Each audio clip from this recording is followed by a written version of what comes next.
आपने क्या कहा लोग भूल जाएंगे, आपने क्या किया वो भी लोग भूल जाएंगे, लेकिन आपने लोगों को कैसा महसूस कराएगा वो लोग मरते दम तक नहीं भूलेंगे। नमस्कार, मैं अभिषेक जाखड़, आप देख रहे हैं आरजे टीवी 24 की खास सीरीज, जिसमें आज हमारे साथ हैं एक ऐसे मेहमान जो कि पुलिस की लाठी डंडे और गोलियों से टकरा कर निकले हैं। वो कोई और नहीं, एनएसयूआई के पूर्व प्रदेश अध्यक्ष और कांग्रेस के युवा नेता अभिमन्यु जी पूनिया। नमस्कार अभिमन्यु पूनिया जी, आपका आरजे टीवी 24 की खास सीरीज में स्वागत है। Thank you Abhishek ji. आज हम आपकी शुरुआत करते हैं स्टूडेंट लाइफ से लेके एनएसयूआई के प्रदेश अध्यक्ष तक का सफ़र कैसे तय किया। देखो, एनएसयूआई में मैं 2010 में जुड़ा। राहुल गांधी जी के द्वारा जब एनएसयूआई और यूथ कांग्रेस में इलेक्टेड प्रणाली लाई गई, उस समय से मैं एनएसयूआई से के सदस्य के रूप में जुड़ा। एनएसयूआई से हनुमानगढ़ ज़िले से जिलाध्यक्ष का चुनाव लड़ा। मैं वो चुनाव हार गया था। उस समय मैं जिला महासचिव बना और उसके बाद मैंने राजस्थान महाविद्यालय से चुनाव लड़ा। 2012 के अंदर विश्वविद्यालय का जो सबसे बड़ा महाविद्यालय है, उसमें मेरे को 2 वोट से मैं चुनाव हार गया। उसके बाद 2012 में जब एनएसयूआई संगठन के दोबारा चुनाव हुए, उस समय मैं हनुमानगढ़ ज़िले से वापिस जिलाध्यक्ष का चुनाव लड़ा और मैंने हनुमानगढ़ ज़िले में जिलाध्यक्ष का चुनाव हनुमानगढ़ ज़िले के युवाओं के द्वारा जीता। उसमें कॉलेज की छात्र इकाइयाँ बनी और उन छात्र इकाइयों के वोट डले और उसके अंदर मैं हनुमानगढ़ ज़िले से जिलाध्यक्ष बना और प्रदेश से जो अभी नागौर से लाडनू के विधायक हैं, यूथ कांग्रेस के इलेक्टेड अध्यक्ष रहे हैं, एनएसयूआई के अध्यक्ष वो इलेक्टेड हुए थे, मुकेश भाकर जी। उनके साथ मैं हनुमानगढ़ से जिलाध्यक्ष था और फिर 2013 में मुझे राजस्थान विश्वविद्यालय में एनएसयूआई की टिकट जनरल सेक्रेटरी के रूप में मिली और पूरे राजस्थान विश्वविद्यालय में उस समय पूरा पैनल एनएसयूआई का हार गया था। एकमात्र एनएसयूआई जनरल सेक्रेटरी के रूप में मुझे छात्र राजस्थान विश्वविद्यालय के युवाओं ने, पूरे राजस्थान के समस्त छात्रों ने मुझे चुना। उस समय पूरे देश के अंदर मोदी लहर थी, राजस्थान के अंदर अशोक गहलोत की सरकार थी और 2013 उस सरकार का अंतिम समय था।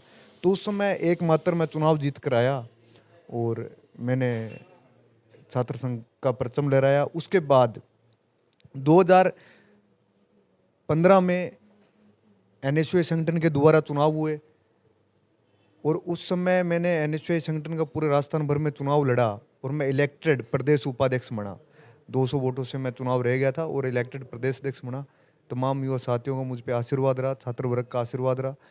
और 2016 में जब चुनाव हुए, जब राजस्थान में प्रदेश कांग्रेस कमेटी के अध्यक्ष युवा हृदय सम्राट आदरणीय सचिन पायलट जी थे, तो तमाम राजस्थान के अंदर उस समय युवाओं के द्वारा 2015 में 16 में मैं इलेक्टेड अध्यक्ष बनकर आया और अभी तक राजस्थान में इलेक्टेड जब से चुनाव चालू हुए, सबसे ज़्यादा मतों से राजस्थान के युवाओं ने मुझे जिताकर पूरे राजस्थान के छात्र वर्ग का प्रतिनिधित्व करने का मौका दिया।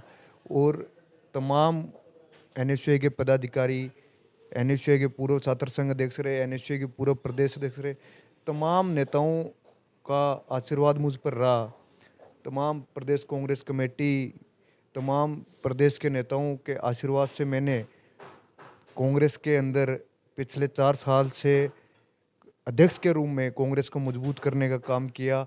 छात्र वर्ग को पूरे राजस्थान के अंदर महाविद्यालयों के अंदर इकाइयाँ बनाकर क्लासरूम तक एनएसयूआई को मजबूत करने का काम समस्त राजस्थान की युवा शक्ति, छात्र शक्ति के साथ मिलकर मैंने किया और उनका आशीर्वाद मुझ पे हमेशा बना रहा। क्योंकि 2010 से जब से मैंने एनएसयूआई इलेक्टेड के चुनाव लड़े, छात्र संघ के चुनाव लड़े, उस समय अनेक प्रकार की परिस्थिति में भी छात्र वर्ग और युवा वर्ग ने मेरा हमेशा साथ दिया।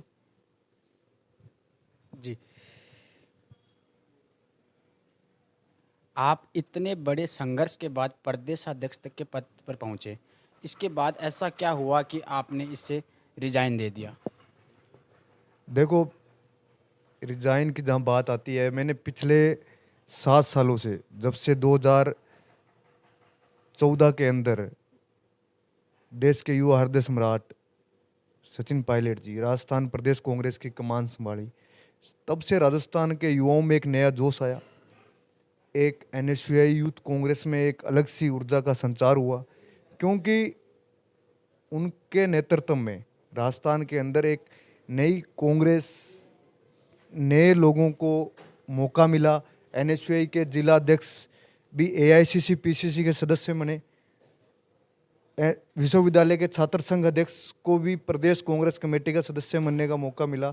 अनेकों पदों पर जिन्होंने एनएसयूआई और यूथ कांग्रेस में मजबूती से काम किया, उनको प्रदेश कांग्रेस कमेटी के द्वारा मौके दिए गए। अनेक जिला परिषद सदस्य, पंचायत समिति सदस्यों में प्रदेश कांग्रेस ने नए लोगों को मौका दिया और उसके अंदर सबसे ज़्यादा एनएसयूआई यूथ कांग्रेस के लोग चुनकर आए। आप देखोगे आज राजस्थान की विधानसभा के अंदर भी कांग्रेस के एनएसयूआई और यूथ कांग्रेस से निकलकर लोग को मौका देने का काम किया, तो वो प्रदेश कांग्रेस कमेटी के अध्यक्ष सचिन पायलट जी के नेतृत्व में किया। और सचिन पायलट जी के साथ पिछले 7 सालों में हमें काम करने का मौका मिला। तो एक कॉलेज के छात्र संघ अध्यक्ष को भी उसके नेतृत्व की क्षमता को देखते हुए उसे पंचायत समिति की टिकटें देना, जिला परिषद के रूम में उम्मीदवार उतारना। जबकि स्थानीय जो नेता होता है, जो पावरफुल नेता होता है, वो छात्र नेता होता है, उसको कहीं ना कहीं दबाने का काम करता है, कहीं ना कहीं उसको उसके अनुरूप जैसे वो काम करना चाहता है। बहुत से छात्र नेता मैं जब एनएसयूआई का प्रदेश अध्यक्ष था, तो बहुत से छात्र जो मेरे साथ जिला अध्यक्ष थे एनएसयूआई में, आज वो सरपंच है, आज वो जिला परिषद सदस्य हैं, आज वो पंचायत समिति के सदस्य हैं। तो ये नेतृत्व की क्षमता सचिन पायलट जी के नेतृत्व में ही हमें मिली। हमें बहुत कुछ सीखने को मिला कि किस प्रकार से कार्य करने के मौके दिए। उपचुनावों में एनएसयूआई को जो जिम्मेदारी दी गई, चाहे नसीराबाद उपचुनाव हो, अजमेर लोकसभा का उपचुनाव हो, तो उसके अंदर छात्र वर्ग और युवा वर्ग ने मजबूती के साथ काम किया और उन्हें बूथ से लेकर कॉलेज की क्लास रूम तक कांग्रेस को मजबूत करने के लिए मौका मिला और कार्य करने के लिए उन्हें जगह मिली। तो उस क्षमता के अनुसार, और इस्तीफे की बात है तो इस्तीफा, मैं जिस नेता के साथ मैंने काम किया है, मैं उस नेता के साथ इतना प्रभावित और इसलिए इस्तीफा दिया क्योंकि मैं आगे भी कांग्रेस पार्टी को मजबूत कर रहे हैं और सचिन पायलट जी के नेतृत्व में कांग्रेस पार्टी को मजबूत कर रहे हैं। चाहे हम किसी भी क्षेत्र में करें, आज कॉलेज क्षेत्र है, यूथ कांग्रेस, एनएसयूआई जिला क्षेत्र है, गांव स्तर का क्षेत्र है, तो निश्चित रूप से कांग्रेस पार्टी को मजबूत कर रहे हैं। और इस्तीफे की बात है, जहाँ तक मैंने मेरे नेता के साथ था और 2018 का चुनाव पूरे राजस्थान में जिसके नेतृत्व में लड़ा गया, पिछले 7 सालों में विधानसभा का घेराव युवाओं के साथ किसी ने किया, तो एकमात्र देश के प्रदेश कांग्रेस कमेटी के अध्यक्ष होंगे जिन्होंने युवाओं के साथ विधानसभा के 12 लाठियाँ उनके बीच में बैठकर खाई। 100 किलोमीटर की पैदल यात्रा हो, किसानों की मांग को लेकर, व्यापारी वर्ग, हर वर्ग को पिछले 7 सालों में एक साथ लेकर 7 उपचुनाव में 7 में से 5 उपचुनाव कांग्रेस ने जीते। 2 लोकसभा के नरेंद्र मोदी जी की लहर थी, उस समय 2 लोकसभा के चुनाव कांग्रेस ने जीते। तो कहीं ना कहीं एक ऐसा नेतृत्व भी था कि जिन्होंने छात्र वर्ग से लेकर हर वर्ग को साथ लेकर चले। और कांग्रेस में पिछले उस समय मोदी की लहर में हर परिस्थितियों में कांग्रेस ने परचम लहराया। 2018 में भारी कांग्रेस को पूर्ण बहुमत मिला और जहां कांग्रेस के प्रत्याशी हारे, वहां कहीं ना कहीं कांग्रेस के लोगों ने कांग्रेस के प्रत्याशियों को हराया। और एकमात्र देश का ऐसे नेता हैं जिन्होंने एनएसयूआई यूथ कांग्रेस के अधिकतर साथियों को, मेरे साथ एनएसयूआई में जो प्रदेश कमेटी में थे, भाई रामनिवास गावड़िया जी हो, एनएसयूआई के पूर्व अध्यक्षों को, राजस्थान विश्वविद्यालय के पूर्व अध्यक्षों को आज विधानसभा के प्रत्याशी बनने का मौका मिला। और बहुत से साथी आज राजस्थान के विधानसभा में अपने अपने क्षेत्र की आवाज़ उठा रहे हैं और युवा वर्ग की आवाज़ उठा रहे हैं। बहुत से साथी आज विधानसभा के अंदर हर वर्ग का नेतृत्व कर रहे हैं। तो कहीं ना कहीं ये सोच सचिन पायलट जी की थी कि नए लोग जब चुनकर आएंगे तो एक युवाओं को उन्होंने मौका दिया, ऐसे ऐसे युवाओं को पृष्ठभूमि में मौका दिया जो युवा अपने अपने क्षेत्र में काम कर रहे थे। एनएसयूआई के जिला अध्यक्ष को अखिल भारतीय कांग्रेस कमेटी का सदस्य बनाना, यूथ कांग्रेस के विधानसभा अध्यक्ष को अखिल भारतीय कांग्रेस कमेटी का सदस्य बनाना, कहीं ना कहीं उन्होंने छात्र और युवा वर्ग को एक मजबूती के साथ लेकर चले। और हमने निश्चित रूप से इस्तीफा उनके नेतृत्व में हमें काम करने में हमें अच्छा लगा, और दूसरे के नेतृत्व में हमें कहीं ना कहीं कमियां महसूस हुई, तब हमने इस्तीफा दे दिया और हम सचिन पायलट जी के साथ हैं और आगे भी रहेंगे। जी, हमने काफ़ी बार देखा है कि आप पर जानलेवा हमला भी हुआ है। ये एक क्रांतिकारी छात्र नेता को दबाने की साजिश है क्या? देखो, छात्र राजनीति में हमला, लड़ाई झगड़ा, ये एक छात्र राजनीति का हिस्सा है और इसमें हर परिस्थितियों में इसमें कोई व्यक्तिगत दुश्मनी मेरी किसी के साथ रही नहीं है।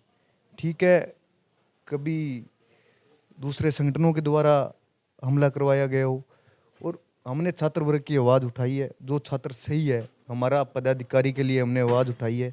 मेरे समय में किसी भी छात्र संघ का, चाहे जिले का पदाधिकारी हो, अगर उस पर भी किसी प्रकार की, चाहे प्रशासन के द्वारा हो, दूसरे संगठनों के द्वारा हो, किसी प्रकार से भी उसकी आवाज़ को दबाया गया है, जहाँ जहाँ मैंने खुद गया हूँ मैं वहाँ, और मेरे हमला और ये चीज़ें क्या है कि राजनीति का हिस्सा होती है और ये राजनीति के साथ साथ ऐसी चीज़ें चलती रहती है, तो ये तो हम एक हिस्सा है। इसलिए मैं कहना चाहूँगा कि इसमें मैं कोई आपको कमेंट नहीं करूँगा। इसमें दूसरे जो संगठन के पदाधिकारी होते हैं, खुद के संगठन के अंदर भी कोई राजनीति परिस्थितियाँ होती है, लेकिन क्योंकि एनएसयूआई का संगठन एक इलेक्टेड संगठन होता है, एनएसयूआई यूथ कांग्रेस इलेक्टेड होती है और मेरे समय इलेक्टेड थी, तो उस समय कई परिस्थितियाँ होती रहती है, चलती रहती है। उसमें मैं किसी के लिए नहीं कहना चाहूँगा कि किसी ने मेरे पे हमला करवाया है। ये चीज़ें नॉर्मल है। और जब छात्र राजनीति और विश्वविद्यालय कॉलेज की राजनीति जब विद्यार्थी आता है तो उसको ऐसी परिस्थितियाँ का सामना करना पड़ता है। कांग्रेस पार्टी में हुई खींचातान के बाद आपके राजनीतिक गुरु पायलट जी को ना तो कोई बड़ा पद मिला और ना ही कोई बड़ी जिम्मेदारी, इसको लेकर आप क्या कहना चाहोगे? देखो, पूरे देश के अंदर अगर किसी नेता को सुनने के लिए हर वर्ग का साथी आता है तो एकमात्र नेता सचिन पायलट जी हैं, जिनको सुनने के लिए पूरे देश के अंदर देश के लोग उनको बुलाना चाहते हैं, उनकी सभाएं करना चाहते हैं और उनसे मुलाकात करने के लिए आज भी उनके घर के बाहर हजारों की संख्या की भीड़ मिलती है। आप देश के एकमात्र विधायक हैं जिनके घर पर, चाहे वो जयपुर हो चाहे वो दिल्ली हो, उनके लिए मिलने का लोगों का तांता लगा रहता है। यही कारण है कि इन्होंने पिछले 20-22 सालों में जो संघर्ष किया है, हर वर्ग को उन्होंने आगे लेकर आए हैं। पिछले 7 सालों से राजस्थान के जब अध्यक्ष रहे तो उन्होंने ब्लॉक स्तर से लेकर राजस्थान की राज्य स्तर पर जो मेहनत की, गांव से लेकर राजधानी तक सड़क को उन्होंने नापने का काम किया, सड़क पर जो संघर्ष किया हर वर्ग के लिए, उसी का उदाहरण है कि राजनीति के अंदर फर्क किसी के कुछ नहीं पड़ता। राजनीति के फर्क जनता होती है, जनता जिसे चुनती है नेता वही माना जाता है। और 2018 के चुनाव में भी नेतृत्व सचिन पायलट जी को चुना था। राजस्थान का जनता का पायलट सचिन पायलट जी है। राजस्थान में आज भी कहीं भी अगर किसी नेता के लिए भीड़ होती है, किसी नेता के लिए सुनने के लिए लोग आते हैं, तो वो एकमात्र नेता सचिन पायलट जी हैं। आप कहीं भी देखिए, पिछले 1 महीने के अंदर सबसे ज़्यादा अगर कोई दौरे राजस्थान में कोई नेता करता है तो सचिन पायलट जी के दौरे होते हैं, जो एक एक कार्यकर्ताओं को संभालने का काम करते हैं, अपने कार्यकर्ताओं को मजबूत करते हैं। तो निश्चित रूप से वो उस नेता की कोई राजनीतिक विरासत पर कोई फर्क नहीं पड़ता। और आने वाले समय में आपको देखने को मिलेगा, आने वाले समय में राजस्थान में जब वो आम चुनाव होंगे तो राजस्थान का जनमानस, जो जन है वो अपना मानस बना चुका है। वो सचिन पायलट जी के नेतृत्व में ही राजस्थान के अंदर 2023 का जब विधानसभा चुनाव होगा तो वो अपना मुख्यमंत्री सचिन पायलट जी को ही मानता है, अभी भी मानता है और आगे सचिन पायलट जी के नाम पे ही कांग्रेस पार्टी को मजबूत करने का काम करेंगे और सचिन पायलट के नाम पर ही कांग्रेस पार्टी को 2023 के चुनाव में वोट मिलेगा। कोई सोचता है कि विधानसभा में मैं मजबूत हूँ, दूसरा मजबूत है। आज राज्य के अंदर गांव से लेकर शहर तक एक ही आवाज़ है, सचिन पायलट क्या कर रहे हैं, सचिन पायलट क्या सोच रहे हैं, सचिन पायलट को कैसे राजस्थान के अंदर 2023 में उनके नेतृत्व में कांग्रेस पार्टी पुनः रिपीट करेगी। वो बार बार कहते आए हैं कि हमें किस प्रकार से काम करना है। राजस्थान के अंदर आज परिस्थितियां हो सकता है कि जो 3.5 साल से पिछले 7 साल से जिन कार्यकर्ताओं ने मेहनत की, उनको 3.5 साल से कार्यकर्ता संघर्ष कर रहा है। कहीं ना कहीं वो अपने अपेक्षा महसूस करता है, उस अपेक्षा की लड़ाई उन्होंने लड़ी और उसका उदाहरण आप देख सकते हो। राजस्थान का मंत्रिमंडल हो, राजस्थान जो अभी नई नियुक्तियां हुई है, चाहे उनमें बोर्ड के हों, तो कहीं ना कहीं सचिन पायलट ने खुद की लड़ाई नहीं लड़ी है। सचिन पायलट ने उन कांग्रेस के कार्यकर्ताओं की लड़ाई लड़ी है जो पिछले 7 सालों से जिन्होंने सड़क पे संघर्ष किया है। खुद की लड़ाई लड़ते खुद की, तो राजस्थान का मुख्यमंत्री भी अपने कभी खुद की लड़ाई लड़ता है। कार्यकर्ताओं की लड़ाई लड़ने का काम देश में एकमात्र नेता है जो सचिन पायलट जी करते हैं और जो सचिन पायलट जी ने किया है। और आने वाले समय में राजस्थान का हर एक कार्यकर्ता कांग्रेस की सरकार को रिपीट करवाने के लिए सचिन पायलट जी के नेतृत्व में उनके साथ खड़ा है। 2023 के विधानसभा चुनाव में आप सीएम का फेस किसे देखना पसंद करेंगे? देखो, 2018 के अंदर राजस्थान ने जिसके नेतृत्व में चुनाव लड़ा, 2023 का फेस एकमात्र राज्य के अंदर सचिन पायलट जी है, इसमें कोई संदेह नहीं है। और राजस्थान का जनमानस सचिन पायलट जी को के साथ खड़ा है और उनके साथ कंधे से कंधा मिलाकर उनके साथ संघर्ष में उनके साथ है। 2023 के विधानसभा चुनाव में अभिमन्यु पुनिया जी कौन सी विधानसभा चुनाव लड़ेंगे? देखो, पार्टी में मैंने विश्वविद्यालय, छात्र संघ, एनएसयूआई के प्रदेश संगठन के अध्यक्ष की जिम्मेदारी में मुझे काम करने का मौका मिला। पूरे राजस्थान में मैंने जहाँ पार्टी ने जिम्मेदारी दी है मैंने वहाँ काम किया है। और मैं अभी राजस्थान में पार्टी के मजबूती के लिए हम काम कर रहे हैं। और मेरा घर संगरिया और टिब्बी है, मेरा जन्म वहाँ हुआ है। तो मैंने वहाँ के हनुमानगढ़ गंगानगर ज़िले के युवाओं का मेरे पे बहुत बड़ा आशीर्वाद और बहुत बड़ा सहयोग रहा है। क्योंकि जब भी मैंने विश्वविद्यालय, महाविद्यालय संगठन के जब चुनाव लड़े हैं तो महत्वपूर्ण भूमिका उन युवा साथियों को रही है जिन्होंने मेरे साथ पिछले 10-15 साल से मेरे साथ जुड़ कर रहे हैं। और हमने उस नेता के साथ काम किया है जिस नेता ने युवाओं को, एनएसयूआई के छात्र संघ पदाधिकारियों को एक राजनीति की परिपाटी सिखाई है, एक राजनीति में उन्होंने रास्ता सिखाया है और उन्होंने सेवा करने का तरीका सिखाया है। तो हम उस नेता के साथ हैं। और निश्चित रूप से टिकट मांगना मिलना मेहनत की बात है। अगर हम मेहनत करेंगे तो पार्टी हमारे पे विश्वास करेगी तो हम चुनाव लड़ेंगे, और हम पार्टी हमारे पे विश्वास नहीं करेगी तो हम कांग्रेस पार्टी की सेवा कर रहे हैं। सचिन पायलट जी के नेतृत्व में कांग्रेस पार्टी को मजबूत करेंगे और आने वाले समय में कांग्रेस पार्टी की सेवा करते रहेंगे। जी, पंजाब में आम आदमी पार्टी प्रचंड बहुमत के बाद राजस्थान में भी सक्रिय हो गई है और आम आदमी पार्टी के जो शीर्ष नेतृत्व है अरविंद केजरीवाल जी, वो एक अच्छे लीडर को लेते हैं। और राजस्थान की बात करें तो राजस्थान में सचिन पायलट जी भी एक अच्छे लीडर हैं। और कांग्रेस में खींचातान के बाद आम आदमी पार्टी सचिन पायलट से भी संपर्क बना रही है। तो क्या आम आदमी पार्टी अगर उनको ज्वाइन कराती है तो उसको लेकर आप क्या कहना चाहोगे?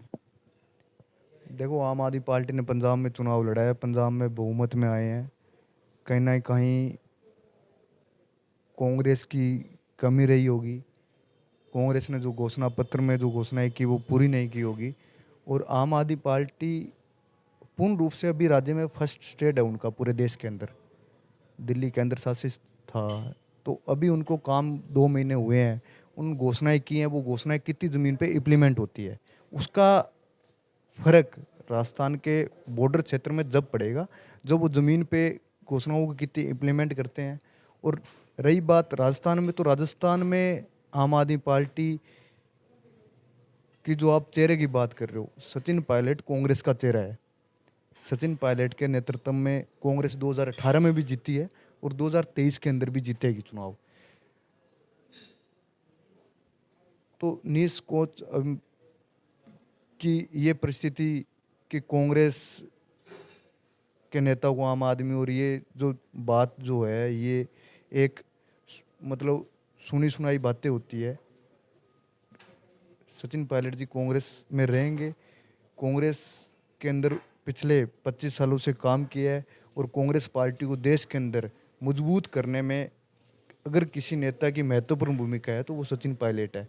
आज भी देश के अंदर कांग्रेस के ही एकमात्र ऐसा चेहरा है जिसको सुनने, जिससे मिलने और जहाँ भी सबसे ज़्यादा अगर डिमांड है कांग्रेस पार्टी के अंदर तो वो है सचिन पायलट जी की। तो निश्चित रूप से कांग्रेस के अंदर रहेंगे और आने वाला समय सचिन पायलट जी का है, समस्त युवा राजस्थान के युवाओं का है, राजस्थान के हर वर्ग का है।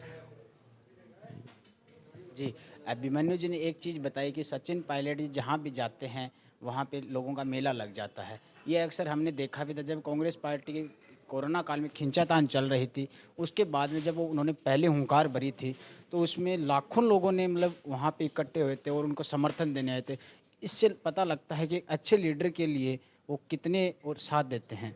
अब आपसे एक आखिरी सवाल ये है कि हमारे चैनल के माध्यम से आप प्रदेश के युवाओं को, प्रदेश के लोगों को क्या संदेश देना चाहोगे? देखो, मैं आरजे टीवी 24 चैनल की तरफ से समस्त जो युवा साथी है, प्रदेश के युवा साथियों को कहना चाहूँगा, छात्र वर्ग को कहना चाहूँगा कि किसी भी क्षेत्र में मेहनत करें तो उस क्षेत्र में ईमानदारी से मेहनत करते हैं। हो सकता है कि आप एक बार सफल हो, 2 बार विफल हो गए, 3 बार विफल हो गए, 4 बार विफल हो गए, लेकिन जिस क्षेत्र में आप ईमानदारी से मेहनत करते हो उस क्षेत्र में आप ज़रूर कामयाब होते हो। और कहीं ना कहीं जिस भी युवा साथी ने ईमानदारी से मेहनत की है, चाहे वो राजनीति का क्षेत्र हो, चाहे वो शिक्षा का क्षेत्र हो, चाहे वो बिजनेस का क्षेत्र हो, वो उसमें अंत के अंदर हमेशा उसको सफलता मिली है।